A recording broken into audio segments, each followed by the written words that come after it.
पहले वीडियो में हम लोग पहला और दूसरा पैराग्राफ पढ़े थे। अब इस वीडियो में हम लोग तीसरा और चौथा पैराग्राफ पढ़ेंगे। हमारे हरी हारिल की लकड़ी, गोपियाँ कृष्ण के लिए कह रही हैं, हमारे हरि यानी जो हमारे कृष्ण हैं वो हारिल पक्षी की लकड़ी के समान है। हारिल पक्षी अपने पैरों में, अपने पंजों में एक लकड़ी दबाए रहता है, तो कृष्ण की गोपियों के लिए कृष्ण भी उसी तरह हैं। बिना उस लकड़ी की मतलब वो लकड़ी, हारिल पक्षी उस लकड़ी को छोड़ता नहीं है।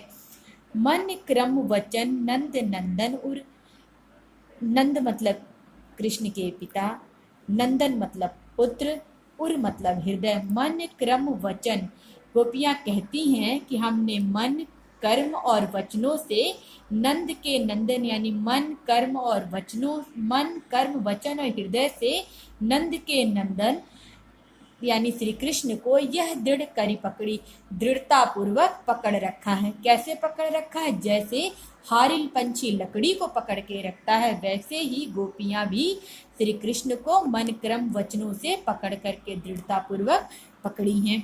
जागत सोवत स्वप्न दिवस निसी कान्हा कान्हा चक्री, गोपियाँ कहती हैं कि वो जागते सोते सपन में, दिवस दिन, दिवस मतलब दिन, निसी मतलब रात, दिन में रात में कान्हा कान्हा ही जपते रहते हैं। सुनत जोग लागत है ऐसो जो करवी ककड़ी, जो उद्धव योग का संदेश लेकर के आए हैं कि उद्धव जो योग का संदेश लेकर के आए हैं, उसी योग की संदेश पे गोपियाँ कहती हैं कि सुनत जोग लागत है ऐसो जो करवी ककड़ी। कहने का मतलब ये है कि ये जो योग का संदेश है वो उनको ऐसा ही लग रहा है जैसे कड़वा ककड़ी लगता है। सूतो व्याधि हमको ले आए, व्याधि मतलब रोग होता है, देखी सुनी न करी, गोपियाँ कहती हैं कि ये तो हमारे लिए एक ऐसे रोग के समान है, यानी कि हे उद्धव तुम एक ऐसे रोग को हमारे सामने लेके आए हो, देखी सुनी न करी, जिसके बारे में हमने न सुना है और न देखा है। यह तो सूर तिन्हई ले सौंपो जिनके मन चकरी, चकरी पंछी है जिसका जो चंचल होती है। तो गोपियाँ कहती हैं कि हे उद्धव, अब ये जो योग का संदेश लेकर के आए हो, ये उनको ले जा कर के बताओ, उनको सौंपो जिनका मन चकरी पंछी के समान चंचल हो। हमारा मन तो कृष्ण के प्रेम में एकदम दृढ़ है, हमारे ऊपर ऐसे उपदेश का कोई प्रभाव नहीं पड़ता है, नहीं पड़ेगा। हरि है राजनीति पढ़िया है, हरि भी यहाँ पे कृष्ण को कहा जा रहा है। गोपियाँ कह रही हैं कि श्री कृष्ण ने राजनीति पढ़ ली है, हरि है राजनीति पढ़िया है।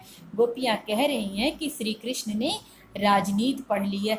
समूझी बात कहत मधुकर के समाचार सब पाए, वो कहती हैं कि आपके योग संदेश को सुन करके हम पहले ही समझ गए थे, किंतु अब समाचार पा करके पूर्ण विश्वास हो गया है कि श्री कृष्ण राजनीति पढ़ लिए हैं, वो पहले से चतुर हो गए हैं। एक इत चतुर हुत पहले ही अब गुरु ग्रंथ पढ़ाए, गोपियाँ कहती हैं कि वो तो पहले से ही चतुर थे, उस पर भी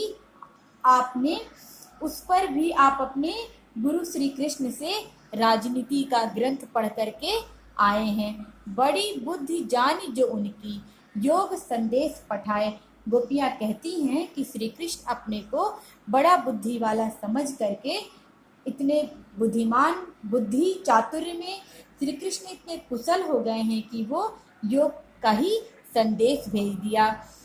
उद्धव भले लोग आगे के परहित डोलत धाय, गोपियाँ कहती हैं कि हे उद्धव, पहले के लोग भले होते थे, परहित, पर मतलब दूसरा, हित मतलब भलाई, डोलत मतलब घूमते थे।